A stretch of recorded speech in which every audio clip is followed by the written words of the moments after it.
Good evening, everyone. My name's Jane Westbrook. I'm Director of Advancement here at UTS, and it's a great pleasure to welcome you all here tonight. Thank you so much for coming, and thank you for your patience when we had to change the venue because we've planned a very small, intimate event with George, but there's clearly a lot of interest. And boy, are you in for a fabulous night. I can't tell you. It's going to be brilliant. So please switch off your mobile phones if you haven't already done so, or turn them to silent. And please join me in welcoming Vice-Chancellor and President of UTS, Professor Attila Brungs.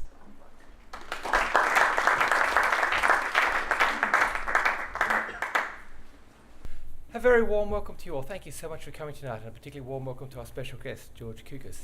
Before we begin proceedings, and on behalf of all those present, I'd like to pay my respects to the Gadigal people of the Eora Nation. It is upon their ancestral lands that UTS stands. Similarly, pay respects to elders, both past and present, acknowledging them as the traditional custodians of knowledge for this place. And that bit I particularly like because we're a university, and knowledge is at the heart of what we do, generating new knowledge. Entrepreneurship and innovation is about generating knowledge and using that knowledge to make the world better. So I think that's what you'll hear a bit of tonight. At the moment, for those of you who've been around, you may have noticed the campus is absolutely humming. We're in the middle of graduations, one of my absolute favourite times. I get to sit at my window and look over the lawn in front of me and see people taking photos, tossing their hats, families hugging each other. It is a wonderful, very special time. And for those of us who have graduated, I'm sure whenever you'd see such a graduation, you take time back to when you were doing graduations. And I get the joy of sitting there and clapping every student as they come across stage. And part of my job involves solving problems. So I have to go to Canberra, I've got to solve all sorts of problems. And then I come back and I sit down and go to graduation. And believe me, it is truly awesome because every person who walks across the stage, you go, oh, thank God, the world is actually going to be all right. Okay? They will fix all these problems. I'm sure many of the people in this room, you will fix the problems that we face today.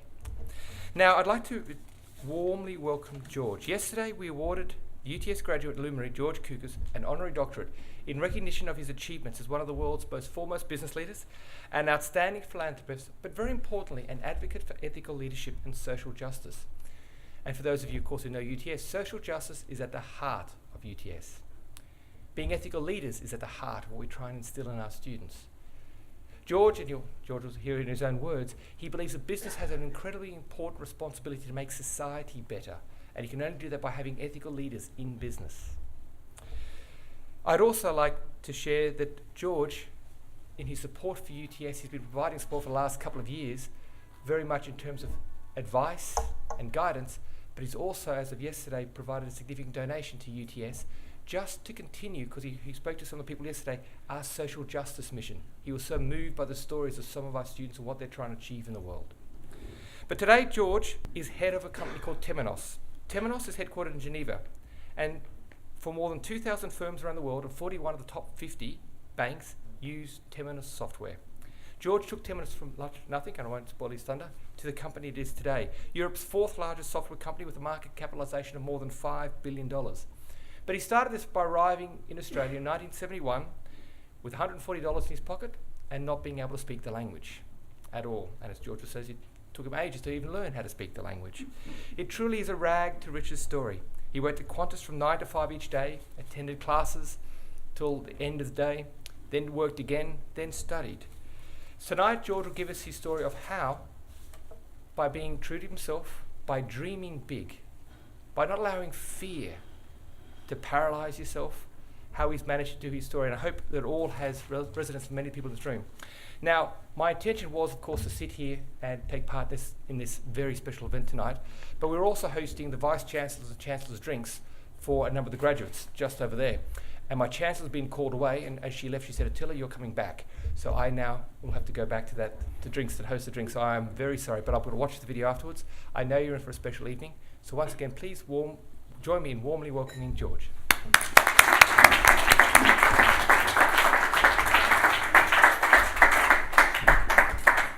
So thank you, Attila, for that warm introduction. My name's Glenn Wightwick. I'm the Deputy Vice-Chancellor of Innovation and Enterprise at UTS, and I've only been in that role since last Tuesday. Prior to that, I was Deputy Vice-Chancellor of Research, but I'm now very excited to be kind of working in a new space in UTS. and in fact incredibly excited that to be sitting here with George tonight. So the format of the session is I'm going to have a little bit of a conversation with George, and I actually met George for the first time in my office on Monday, and let me tell you, a conversation with George is very easy to have because there's just so much passion and capability in his journey, and I think we'll all learn from that as we listen to George today. But I thought I might start by being a little bit rude and provocative. When you talk about meeting an entrepreneur, you don't appear to me to be the sort of person that I think about when we think about an entrepreneur today. You think about someone who's, perhaps not shaving properly, wanting to make billions of dollars, working day and night, drinking Coke and Red Bull and all the rest of it. And you're Greek, you came to Australia, as Attila said, with $140. You work for Qantas, and now you have a company and you're based in Switzerland that is one of the largest and banking software companies in the world. So in my mind, you don't quite fit that stereotype of an entrepreneur. So I was wondering if you could tell us a little bit more about your journey and about this kind of concept of are entrepreneurs made or born, or how did you get to be where you are today? Yeah, it's a matter of definition. What an entrepreneur is. I didn't even know I was going to be an entrepreneur. I have studied accounting twice. Once in my own country, then I enrolled here at the UTS. Those days it was called Institute of Technology. So I said, here are my qualifications. They said, it's all Greek to us. I said, that's a good start. You have to do it again. Greece is closer to Roman law. We're closer to British law.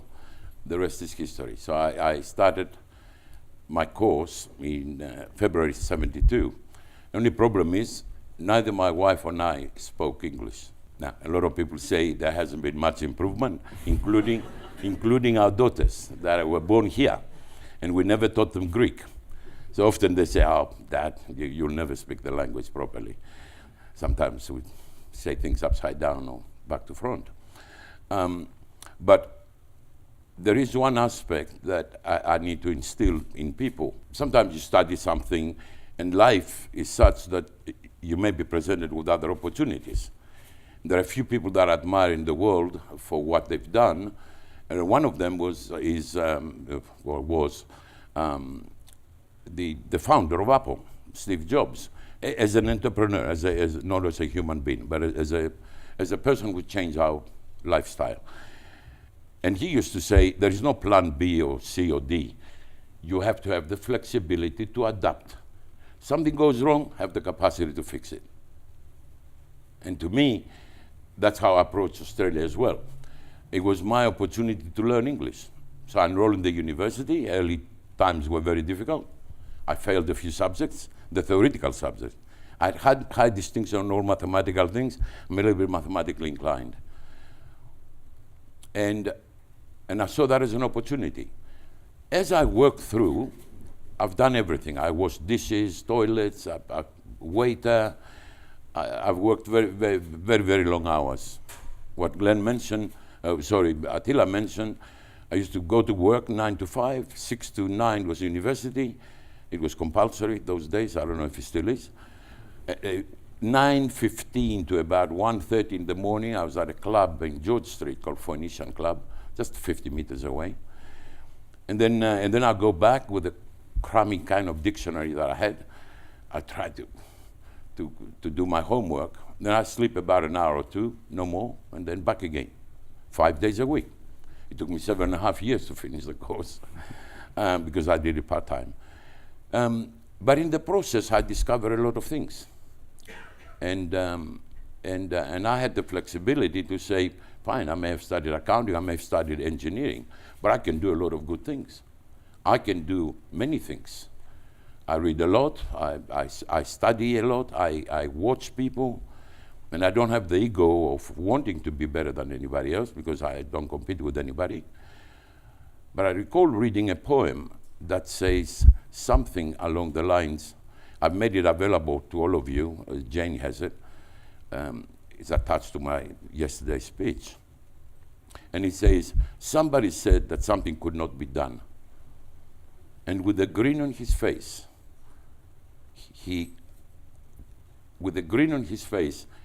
he did what they said he could not be done. And I find this inspiring. In other words, who is going to tell me what I can or cannot do? Only me.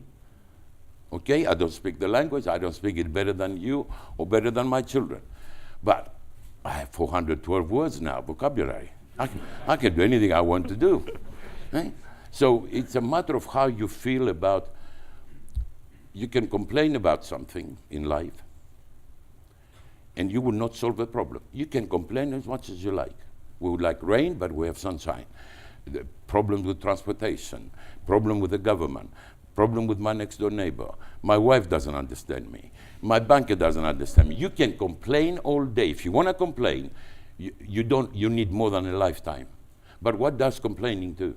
Nothing. Complaining, hoping, praying is useless. Get on with what you've been given and overcome the obstacle. So my obstacle was I didn't speak the language.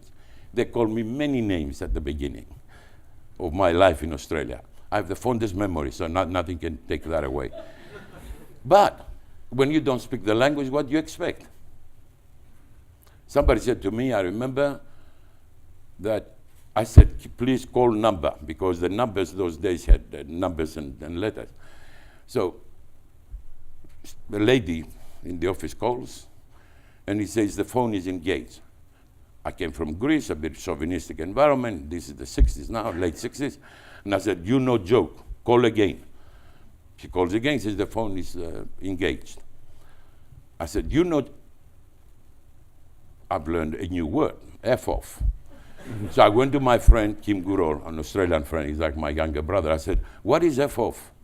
And he would grab his head and say, what did you do? I said, me no do nothing. He says, but why did she tell you that? She said, phone is engaged. The only thing I knew the first few weeks is that I'm engaged to you to get married. And I could not see how a phone can be engaged to get married. Now that's how I started. Now I can complain about it, that Australians are impatient. Nah, it's got nothing to do with it. I've learned very quickly certain things, and I put them to use, and there I realized that I can do other things other than accounting. So George, just on that, you worked for Qantas, and the other day you were telling me that you had to use pencils and sharpen pencils for the accountants, filling out 13-column ledgers because Qantas worked on a 4-week accounting system. Correct. But then you told me that you got into computing. So tell us a little bit about how that happened. Okay, I believe life is like a motor car. You grab it and you drive it. If it has an accident, you don't get out like John Cleese and start bashing the car. You may go and fix it, or if it's a write-off, go and get another one, or learn to drive, one of the three things. Qantas had the only airline those days, the magnificent place. He had a budget department, and they had humongous parts to do the budget for the whole worldwide operation. And Qantas has 4-week periods. In other words, always 28 days. Because the business is very cyclical, you can't compare January to February when February has 28 days. Yeah, the differences are irrelevant. So they had 4-week periods. That was period 1, if you like it, month 1 in normal business. And they had 13. And the 14th column was the summary. And they use pencils because they will submit the budget. Somebody will come up and say, take 10 million off advertising. Oh, back again. You have to do it again. So my job was to sharpen the pencils, make photocopies. I was just an office boy. And I used to go to my boss and say, oh, give me more work. And he said, no, you don't understand. This is for qualified people. I said, damn, my brain works, but I couldn't prove that to him. It took time. And one day, the director of finance came, and I need to build in your mind a vision. Those days, we never saw the managing director or the director of finance, any of the executives. They were in a different building, different lift, different canteen. Over here were the ordinary people, and over there they're the mortals. Never seen the guys in my whole life. Now, I was new to Qantas. I just got the job. I don't know the airline industry. Never worked in an airline. And my language slightly suspect. the director of finance comes to our department. Oh, everybody was there, bowing. Not me. I never bow to anybody. Only to those that I really admire. And it had nothing to do with titles. I refused meetings with people that they're in the world news. I said I would never shake hands with them. If I believe they're not good, I don't want to see them. I'm not interested. He comes. Those days, Qantas was owned by the government. And he says, Canberra instructed us to computerize our department. Please understand, this is 1973. All the 40, 45 years old, I was 25, 26, what was it, 27. Everybody was 45 and above.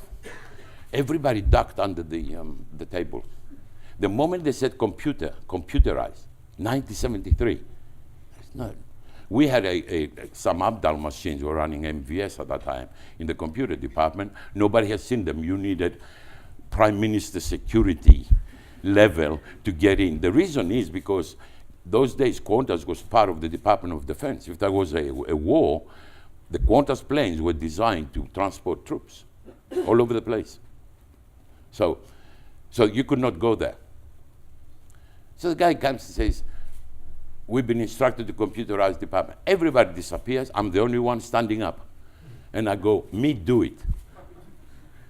He looked at me. He grabbed his head.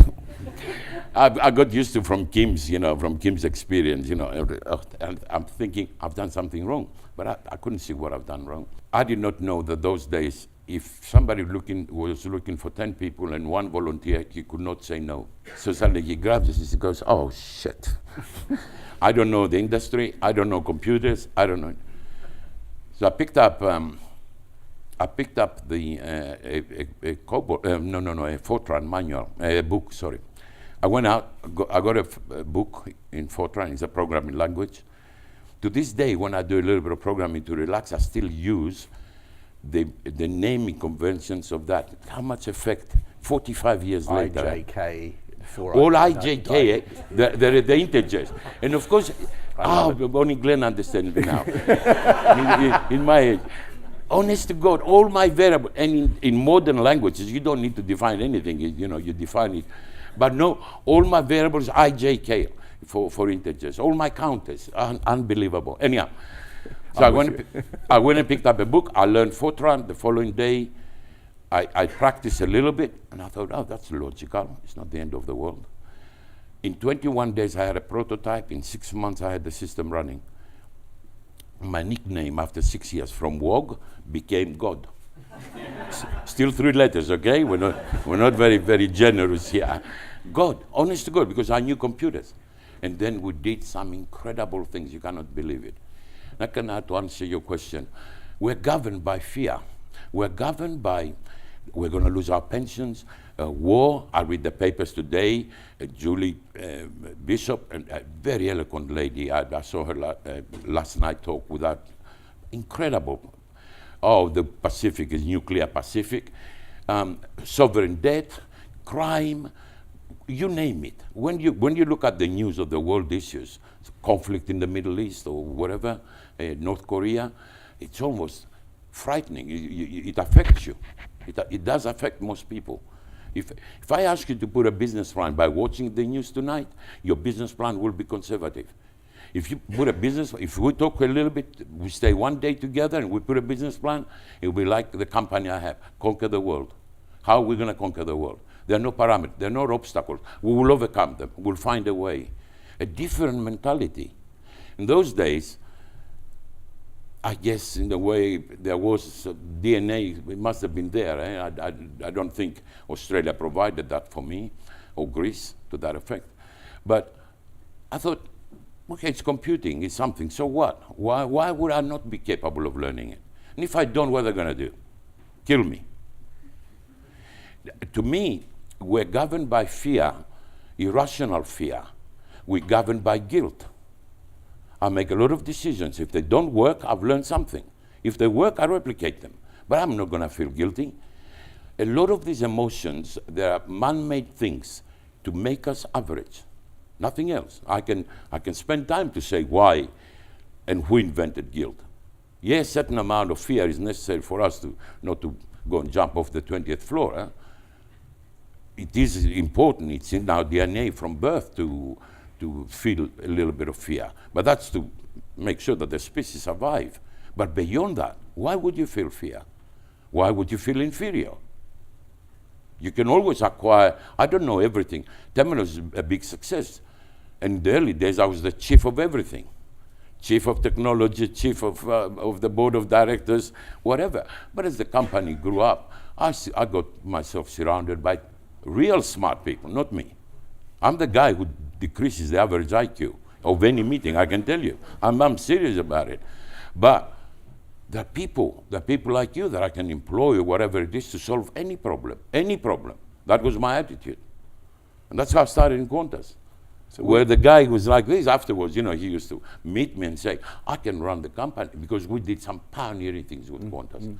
But I don't want to blow my own trumpet here, but we did extraordinary things. We used to go all over the world and promote Australia, and like Miss Bishop was talking about, or Julie Bishop was talking about yesterday. We're very proud because we learned things better than the ones who gave us the software. And we became the world support center of that company. And that's how, after Qantas, I went to this company that I run ultimately. And then I started on my own. So fear and guilt for me, and a lot of other emotions, are very misplaced. So I could have complained by not having a good start. We came here with $140. I did not accept any government subsidy. I said, no, we're going to do it on our own. We're not going to become bludgers. I have a very, very strong social attitude towards contribute to the society, not taking it out of. I don't do things for myself. I'm very, and if it wasn't for my wife, you'll see much cheaper clothes, not the $20 stuff that she goes and buys. I'm not, and I don't have pompous things, but I enjoy creating things, and I enjoy things that probably will surprise you. But yeah, that's how I started Qantas. So tell me then, from Qantas, and you just touched on it then, from working in Qantas and putting your hand up to be the guy in charge of computing, which, must have been we obviously did that very well. What was the next step in your career, and how did that ultimately lead to a $5 billion software company? Well, with Qantas, we're using a particular software that was done in Atlanta, Georgia. The owner was in Atlanta, Georgia, in America. Very good people. But very far away. Midnight here was 8 o'clock in the morning the day before in Atlanta. So, and the problem was, this is true, I don't lie and I don't exaggerate. I may say this is the best product, but okay, there you can put a question mark, but I genuinely believe it's the best product. One day we had a problem with the system. We were trying to figure out what is the probability of Qantas losing an aircraft. Now, we can ask statisticians here and say, how many aircraft does Qantas? 120, okay? 120. Now, hang on a second, it's not like this at all. Qantas is the only commercial airline in the world today that never lost an aircraft. So if you say to me, the lotto numbers are going to come out tonight and they're 40, what is the probability of that number coming out? I'll say 1 in 40. The next one will be 1 in 39. You can work it out. That is straight distribution. If you said to me, I don't know Glenn, I've never met him, what do you think the height is going to be? I can take another distribution and say, most likely he'll be around there. Not a dwarf, not a very, very tall person. But how can you calculate what Qantas, what is the way that you can generate an idea of what the probability is? So we came up with a triangular distribution. Not a great, a very low probability, but certain things can happen. Well, we just to give you an idea, we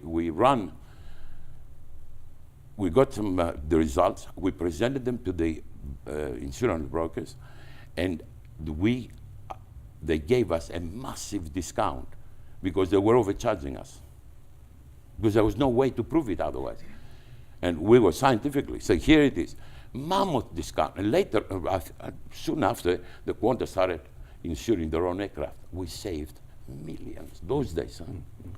Those days. So just to show you that it was not ordinary work. Well, we had a problem one day. So I'm on the phone true story, to Atlanta, Georgia. Now, for those of you who are not Americans or haven't been to America, the southern people have a drawl. I can't even speak proper English, let alone now do the American accent, but I will try. So I said, meet George Koukis. They knew me. They knew me because we've done a lot of things.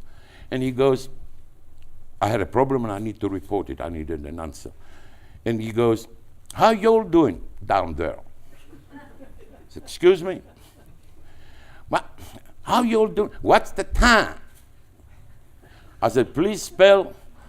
And he goes, time, T-I-M-E. I said, oh, how the hell, how on earth can I describe a technical problem? Now, I don't even understand what he's saying. I swear to God, I thought, oh no. So I went to my boss and said, listen, this is not working out.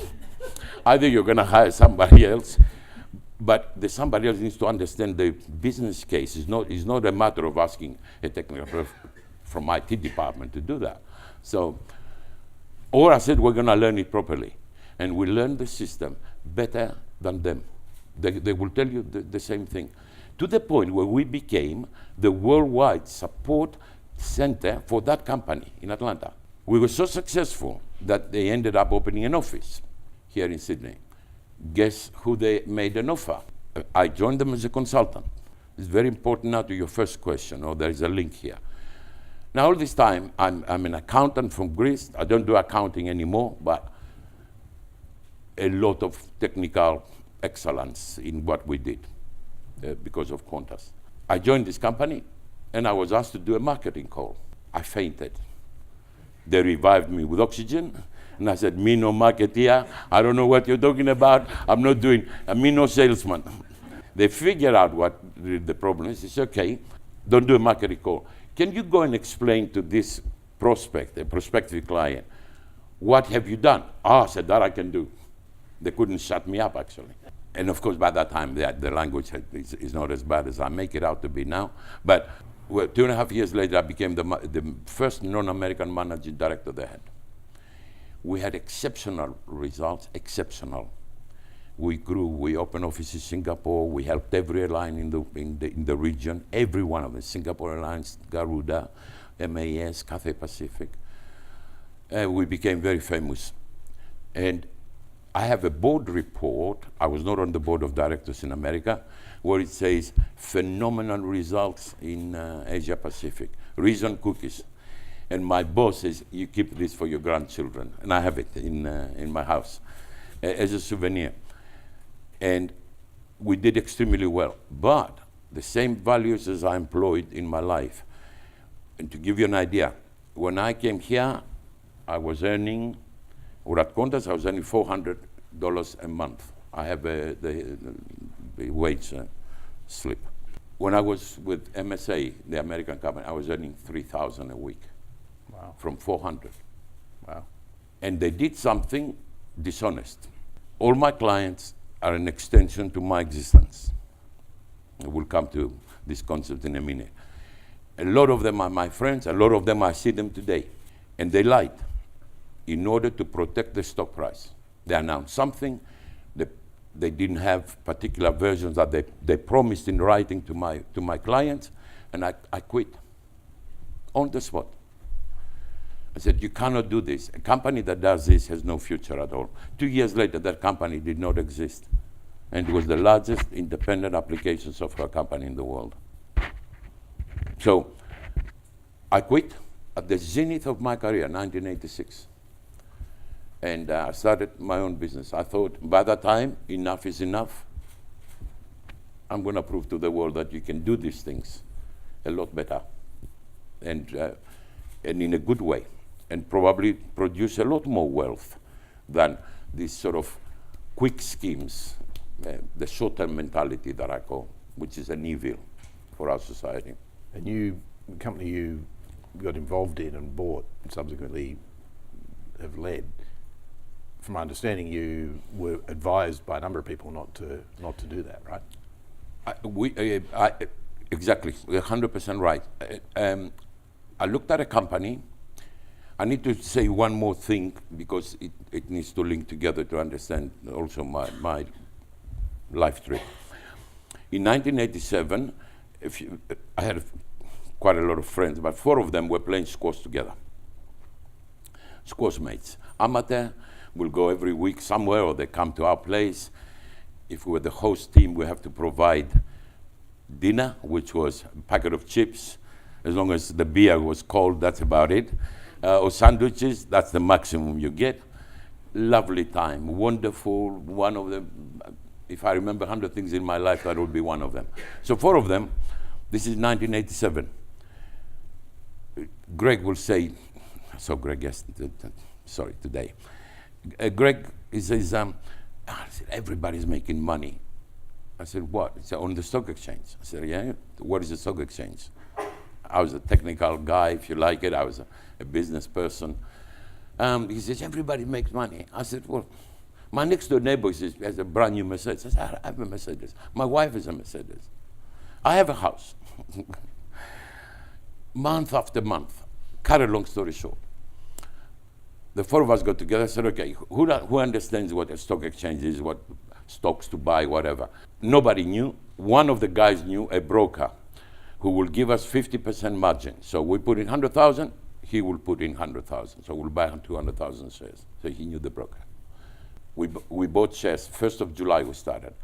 We never sold a single share. The report showed significant profit every week. Every week. So we put more money.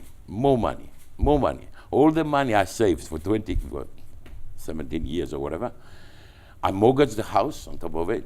My wife never got involved in business, but she always trusted me, but without interfering. And we kept buying more and more. 19th of October, the stock market crashes. The broker sells the shares. They dropped about 50%. Got his money. We were left with nothing. Zero. As I'm talking to you. Zero. No house now, no car, nothing. It's gone. All gone. And my wife gets up in the morning and says to me, did you see the news? I said, yep. And she said, stock market's crashed. I said, yep. She said, is it affecting us? I said, not anymore.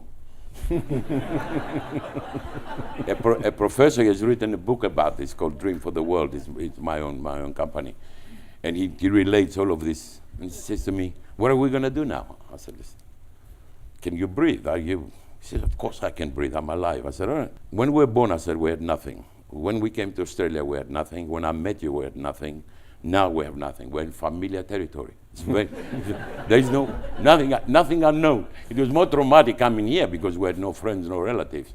More traumatic, I said that. Don't worry, I said, we'll make them and in multiple. My word of honor, as I'm talking to you. So, lost everything. Now I don't have money. I looked at a company, a Swiss company. He had a very good system. It's called Globus, but it was bankrupt. They had few money change clients, nothing. And I could only do that with the venture capital. So I had found a person. There are 3 Americans. They had a company in Hong Kong. It was the first venture capital firm in Asia called IAVM, Inter-Asia Venture Management. So he says, okay, we'll buy it. I'll give you the money. He told me that he had money, a lot of money. We went to buy it. I went now there to buy it. My VC had appointed 4 significant people as advisors. 4 of them, the company is outside Zurich, in a place called Baden. It's outside Zurich. It's the biggest city in Switzerland. Where they are ready, and 4 of them says, don't do it. I also told them that I don't speak French. Actually, I don't speak any language properly because I forgot most of my Greek. All of the special words, I have to ask what it is. And they said, don't do it. I said, do you speak French? I said, no. So they started talking French between them. And they said, il est fou, il est malade, ce n'est pas possible. Now, they made a miscalculation. I have not developed this gut by abstaining from French food or French wine. So I understand a few things. I just cannot, I may not be able to converse, but I know what I'm doing. But I didn't say a word. I proceed to buy the company that they told me not to buy. I'll make a comment in a second. I bought it for $948,000.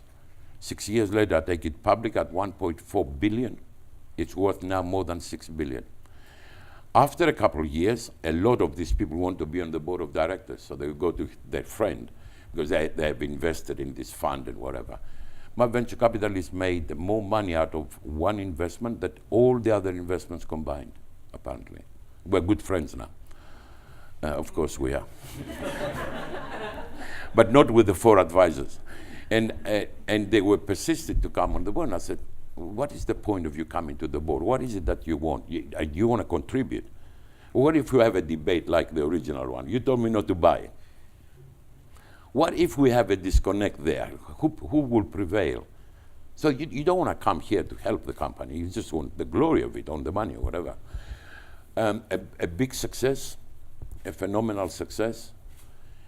And there I'm going to make one small parenthesis for the benefit of the audience. There are a lot of people who will come and tell you what to do or how to behave in a particular case, even though you did not ask their opinion. So without asking them, they come and say, put money on the stock exchange. And if you say, what have you done? How much have you put in that? Oh, no, nothing, I don't. So what's the point of you giving me advice? There are a lot of people who will extrapolate what it is and what it isn't, what is possible and what is possible. It's impossible. For some particular virtue. Sometimes families do that. I don't want to complain, but my wife will give me advice on things that she has no idea about. And I say, but I'm not asking you. Yeah, but you need to listen to me. I know what I'm talking about. But you don't.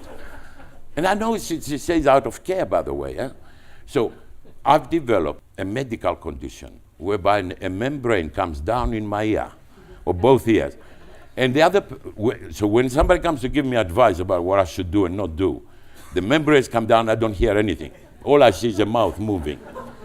And I proceed, while they're talking, to say, how do I feel about it? And I do it.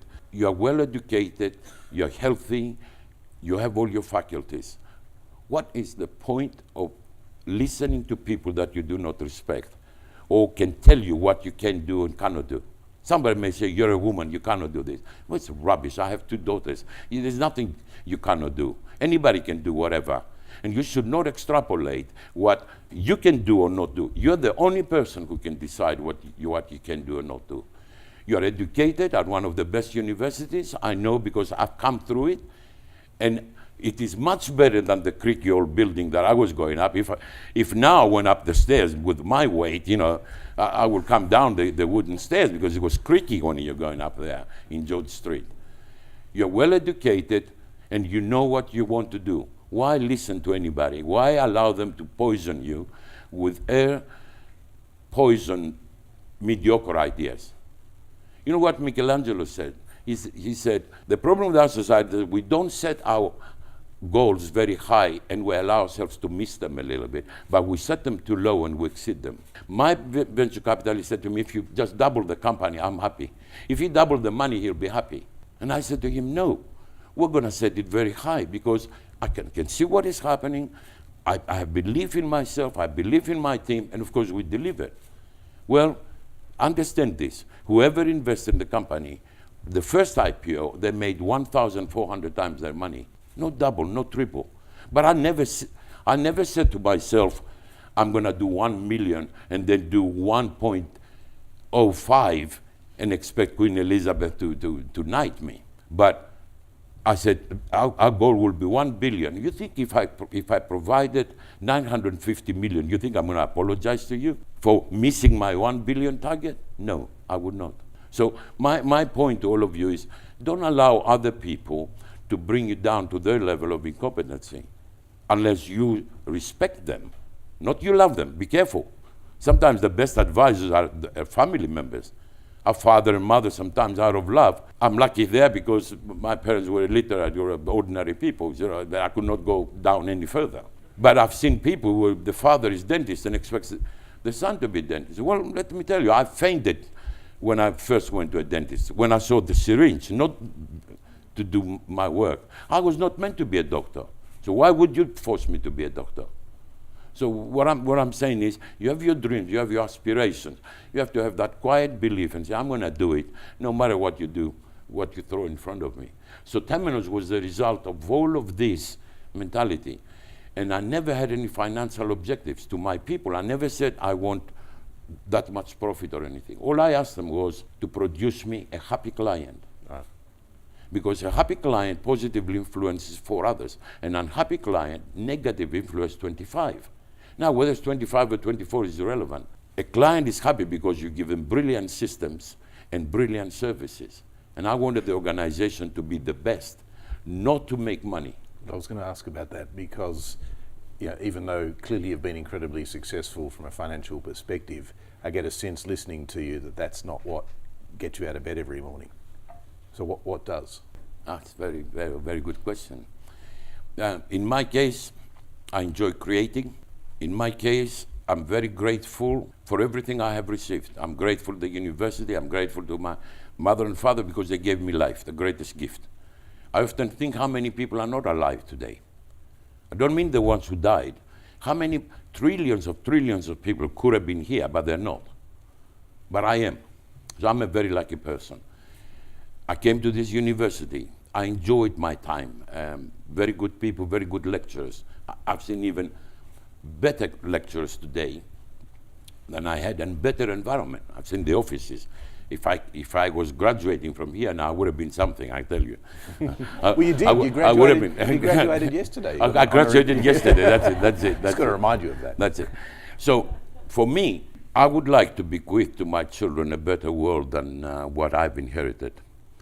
And that's a very tall order, and I mean it. The things that I do right now, they have significant social impact. Like, I've invested and I've developed biodegradable plastic. Here in our neighborhood, underneath Japan, there is an area twice the size of America, which is soft plastic because of the currents. It's called the Great Garbage Patch. Forecasts are that the fish that goes and nibbles on these things, let alone millions of species die every year, that whatever they eat, that poison, will become part of the DNA, and they will give it to the next generation of raw that they produce. In 25 years, we will not be able to eat fish. Look what we're doing. Plastic has been very good for us for 60, 70 years. But now we need to find a solution to that. And I've spent a lot of my time and energy, and I own this company with another great guy. It's in Toronto, north of Toronto, Aurelia. And I'm very happy about it. And every moment I think, how much more can I do? So to me, doing more things, not for myself again, it gets me out of bed. Actually, I don't sleep that much. So, so yes, that is what keeps me going. I don't spend a lot of time thinking of what I do. The 16 value statements I had with Temenos was, I'll just give you an idea. I can make them available. You can read them. One of them was profitability is a consequence of happy clients. And I'm an accountant. It's not revenue minus expenses. Forget about that. That is rubbish. It's necessary, and we do it every year because otherwise we'll go to jail. You need to pay taxes and all of that. But for my people, it's a profitability is a consequence of happy clients. When a client reports a problem, you go and stay up all night and fix it. They will go to bed, but not you. That is, to me, what service is all about. Another notion was that the more successful we are, the more humble we should become. Often you see people who achieve something in life and they become really intolerable. And I despise that. To me, you need to be humbled by how much needs to be done, not by what you've done. You may have done something, and my congratulations to you. But if you see at what needs to be done, if you look at the major issues that often overpopulation, illiteracy, social justice, wars, conflicts, drugs, crime. I've mentioned, I don't want to repeat that stuff, sovereign debt and whatever. Yeah, most of the countries in Europe are bankrupt. They can't even afford to pay the interest. And we're sitting there and we have G5s and G8, G20, not a single decision about any of these issues. On the contrary, they make money out of conflict. That's what it's all about. Politicians with billions and dirty money, they know it. Everybody knows it. And they still vie to be presidents or prime ministers or whatever. And we sit there and we say democracy and we vote. We're kidding ourselves. All we have done is we have mortgaged your life For you're going to work 60 or 80 hours, and you're going to pay 80 or 90% of what you earn to support the debt because we don't have the capacity to change our lifestyle. We don't want to do it. It's nice. So therefore, for me, what motivates me is a lot of major things that should be the problem of everybody, by the way. I don't feel simply the load on my shoulders, but that's what I do every day. So what can we do as a university? What do you see here at UTS that is consistent with your vision? What are the sort of things that universities like UTS could do along those lines? Because I see strong parallels between what you've just described and the kind of mission, the real mission of a university. It is. No, it's a very good question, and I will give you my honest opinion, as I always do. I'm self-made, so I don't pay compliments if I don't need to. I may stay quiet or something. I may not say what I see is negative, but when I do say something, I do mean it. If you ask me, and somebody did, what the universities are going to be 20 or 30 years from now, I really don't know. The world is changing. When I came to this university, I had to read certain books. I had to do a few tests, whatever it is, which I accepted. I failed some, I passed some others. But at the end, the thing worked. Today, and I did say once that I spent 7 years doing my degree, Bachelor of Business, but I could have learned that stuff in about 6 months, maybe a year maximum. If they gave me all the books before, I would have read them. And I would have said, yeah, I understand it. Like I've learned the first computer language, then I've learned quite a lot of others. Now I only do it just to relax, because I work long hours. If I want to relax and listen to an opera, or I'll listen to an opera and do a bit of I do programming. I take my stuff, what I have on Excel sheets, and I do my 5-year plan, not with all of these bloody cross-references you get in Excel, because you have to change that thing. I do it with what-if loops and nice stuff. Good. At least it's nice. I have one of Microsoft. But I do that for relaxation. I have thousands of programmers in India and all over the world. So the role of university is changing. I'm not good at a lot of things, and I'm trying to understand it so that I can help. But what I have seen, there are two observations that I'm going to make. In my own time, and for a few years now, I run a course which teaches young adults of any age between 20 and I had more than 50 or 60-year-olds. I teach ethical leadership because I've seen so much unethical leadership the 60 years that I've been cognizant of what is happening, that it really bugs me. I took the company public, and on the 10th anniversary of Temenos, 2003, I wrote something. But because we're public, they sanitize everything. There's nothing worse than censorship in this world. They tell us how to speak. This is worse than 1984. You can never speak your opinion. Look at any debate, if you like it, and people are politically correct instead of addressing the issue. Yeah?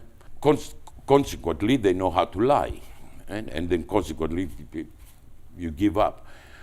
I wrote that while I was alive and I was involved with Temenos, there'd never be a case of Parmalat,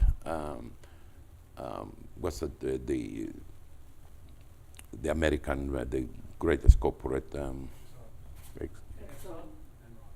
Enron, yeah, WorldCom. I listed a few that were prominent. Enron was the number one. And you know what is happening in the world? No, nobody gets questioned. Enron, well, they put a couple of guys, the same thing. You've got a couple of people, who sell drugs in the street. Have you ever seen a drug dealer being prosecuted anywhere in the world? We have drug czars and we have ministers of drugs, and probably they run the bloody thing. They attack Afghanistan. They put the Karzai's brother in charge of the opium. For crying out loud. There are a lot of these things happening. So I wrote that. Oh, the corporate lawyers changed it. We're going to go to jail. I said, well, why? It is true. Oh, no, you cannot do that. You cannot do this. And because of that, I started a program called Ethical Leadership. And I teach people how to create companies, to create wealth with integrity, with commitment, and with a sharing attitude. A company cannot make money alone. You cannot just keep demanding for the company to make money. It's got to have a social angle. If it doesn't, you'll never be fulfilled. Never. You may make a lot of money. So what? What do you think you're going to do after you have your first 100 million? Please tell me. Make $1 billion. In my case, it's okay because I've got a wife and two daughters. They spend everything I make. But in your case, what are you going to do with it? You're going to eat more? You cannot. Sugar level goes up. You go blind. What are you going to do? You have 20 cars. You can only drive one. Let's put everything in perspective. A company must have a social bent. Now, come to your question, because I observe a lot of things despite what my wife says. We go somewhere and he says, "Did you see the wallpaper?" I said, "No." He said, "But what did you do?" I said, "I went there to see my friend. I am like this." And we have an argument whether it was wallpaper or whether it was something else. But I do observe the things that are required to observe for me to make decisions, which are important to the future. And I've seen two things. In all my courses, the younger generation is not as corrupt as mine was. They have a social awareness that it gives me a lot of optimism. This is not an ordinary comment. I've said this in the press. I started in Brazil, a very corrupt environment, but all the young people I have seen, and I'm mentoring them now, and for many years, I started a company there called Dream for the World, Brazil. So it's not, I don't say this in an ordinary way. I'm warmed by the fact that all the young people that I have seen, they're going to be the future leaders, and none of them shows any corruptibility in their thinking. I communicate with them constantly. So that's number one. Number two, I've seen it here. When I said to the audience that this is the best university, I've seen others. I've given lectures. I was in Barcelona the other day. I was in Lausanne the previous month. I do a lot of things. I don't get paid. They have offered me fees. Nothing. I do it because I believe I should do it. There is an air of positiveness that exists that is difficult to describe it, other than there are a lot of universities that are very stale, very traditional, and you cannot say anything, you cannot do anything. Now, my daughter has 2 children, so we have our first group, only 2 grandchildren. And her as a mother says, "Dad, I've been to these schools incognito, so they don't know who I am and whatever, and I want to see how the students behave. I don't care about obviously the teachers will say whatever is good about the schools, but I want to see the children. If the children run around and they have no fear, that's the school I want for my boys." And in the same way, I come around here and I see the students, I see the lecturers, and what is good about here is a lot of you included, have a real business experience. If I could have your vocabulary and you made me lecture, I'll be very good, okay? Because I could express because I've done it. And the people need that experience in front of them. If one of you starts a business and you go and talk to Glenn, you're going to get real advice. If you haven't done it, you're only a theoretical person, you're going to describe a few things, but how do you react when adversity sets in? And business is just like shark's teeth. It's not that you have not read it correctly. I started Temenos. They attacked an innocent country called Iraq. Well, we could not do business in the Middle East. Well, what happens to my budget? But I didn't do anything wrong. I'm helping banks. Sorry, that was me trying to find the time. Oh, sorry. Siri answered by... With me there, no time. There's no time. Time is 24 hours. It's forever. So it was not my fault. Now, thank God, I had the notion to have a worldwide operation. So Middle East didn't do well, Latin America did, Asia. So in other words, I never hit the budget the way I thought, but I did hit the big numbers because there is a swing. But there are a lot of things happening in life. Now, a person who is only theoretical, they will not know how to handle it, or what you do when the product is wrong, or you select the wrong platform or whatever. How do you move from here to there? Well, I bought a company that was bankrupt, but it's the same product, the same people. Why did I do well? Well, that experience is what matters. And in a lot of universities, I've only confided this to Attila. If I see a particular CV and it comes from a particular university, which is renowned, there will be no meeting. Because 3 of them, I hired them as CEOs, and I almost lost the company. In other words, to me, that university taught them how to speak, but zero field, zero capacity to have affinity with the front end people. Because if you don't look after your people, if you don't protect your people, then you're only in for short-term profits. And I want long-term survival, not short-term profits. So George, I feel like I've been very selfish because I've been asking all the questions. And I wonder in the last minute or two if we had maybe one or 2 questions from the audience. Oh, yeah, I've got a question. Can we grab that? We'll bring the microphone round. Can you please stand? Oopsie. Thank you. George, I was interested to hear what you said that in the 7.5 years course that you did, you probably could have learned it in 6 months. So what made me interested, and I also remember reading about Richard Branson where, he was not very, I'm not saying you weren't, but not very good at school, but he really started learning once he got into the business world. So my question is there an opportunity for learning institutions to really get people out into the business world earlier and to sandwich learning from theoretical institutions with practical experience, which is where I think you really started finding your feet when you that day you put your hand up? Yeah. No, it's a very, very valid point, and I believe you're right. I believe what I like about what you're doing here is that I visited the Department of Creative Intelligence and Innovation, and I was very, very warmed by the discussion I had with Louise, the head of the department. And I think you're already doing something, because what is happening now with technology skyrocketing basically and changing so fast, yeah. I came from a very poor family. We had just zero material things, but one of our neighbors had a gramophone. From a gramophone, we go to tape. We went to VHS and the PAL, almost the tape players. We went to CDs, and today I'm an opera lover and I run an opera company. And I have a significant number of CDs. Guess what? I have also a nice CD player behind my desk because I always play with music. I haven't used it for 4 years because I have 30,000 tracks in my iTunes.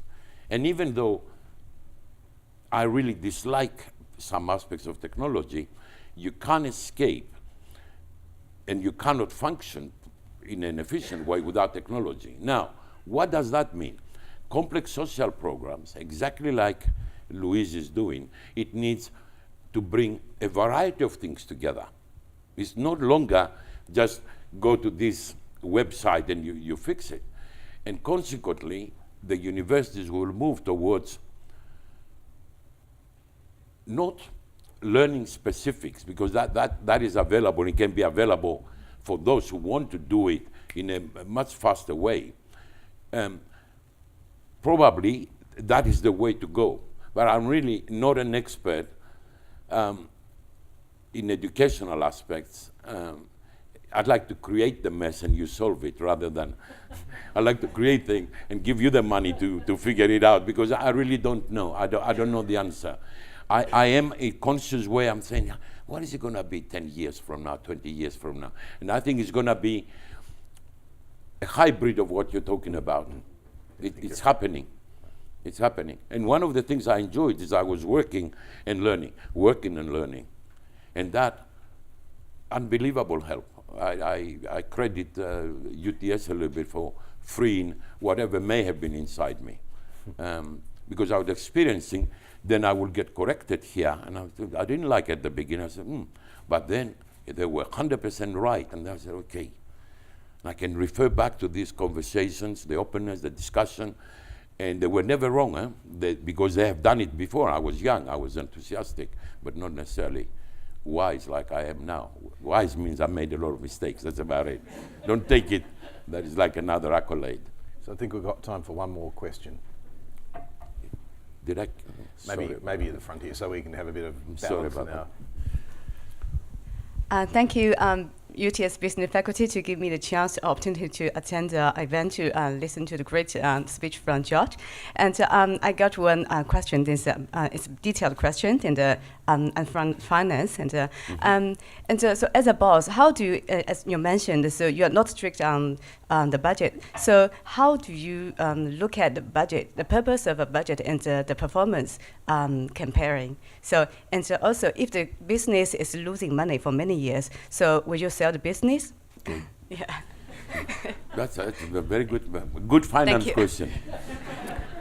Now, here comes the problem. It was my belief that if you don't lose money for 2 years, it's a Chinese proverb, it's not mine, that you will never be successful, which means you invest to learn your client, to understand your industry, and to do the correct thing. So, and I do have a problem with companies who only target profit. So that would not motivate me if I lost money for 5 years, provided I do not agree with any company losing money. One of the greatest evils that I have seen, apart from short-term mentality, which is a politician makes decisions only for the next election. A businessman, quotas or the bonus. I have seen so many people not investing in the company only to make money. And if the religion is not as important today as it was 50 years ago, but they still have a lot of money and a lot of power, and they interfere. There are worse of them because the decision-making capacity is daily. Short-term mentality is one evil of our society. If we could remove this, a lot of things will improve overnight, because short-term mentality means greedy. Yeah? If you look at the subprime issue, it's just greedy people. Nothing else. It goes in because it's good for the environment. Another concept that I abhor totally is any talk about communism or socialism or whatever. Socialism and communism is quite good as long as I provide the money. The moment I stop, we stop being socialists. Yeah? That doesn't work. In that concept, I don't want companies to lose money.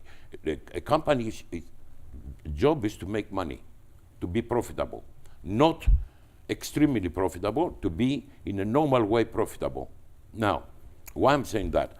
If whatever product you produce, if you take more resources out of Mother Earth to produce something which is losing money, that means it's not good for society. You should not be doing this. You should be doing something else.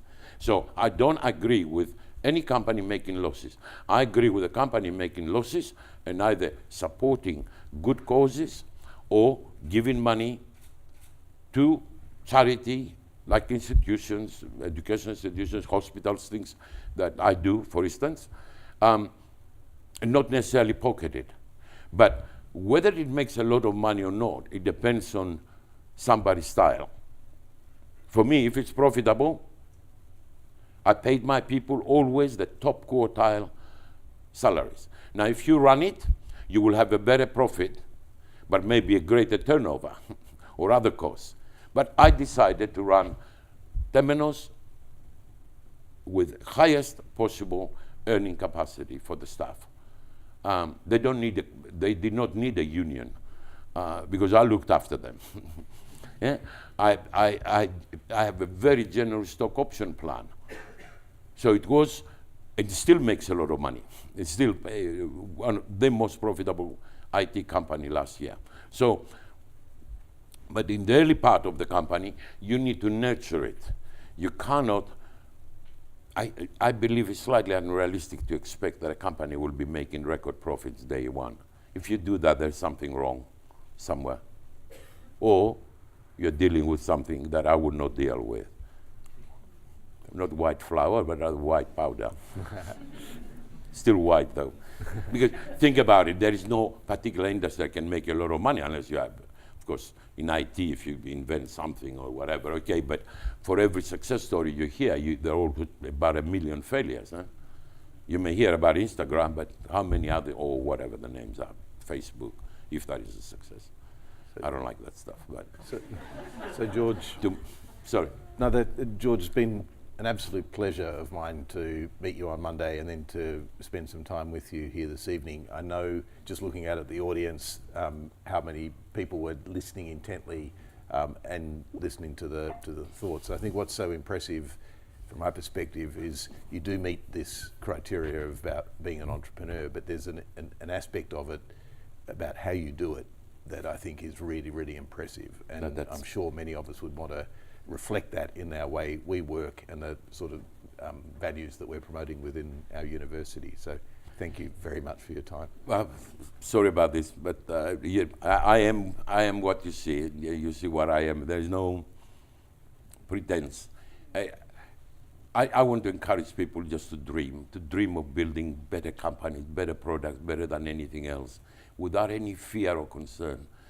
Just to achieve immortality within yourself, and nothing to say, I've done it, and I've done it my own way.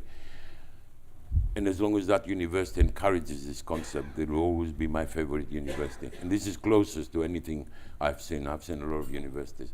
I don't like all of this structure stuff, you know. It's how are you? Well, I'm okay. Could you please join me in thanking George?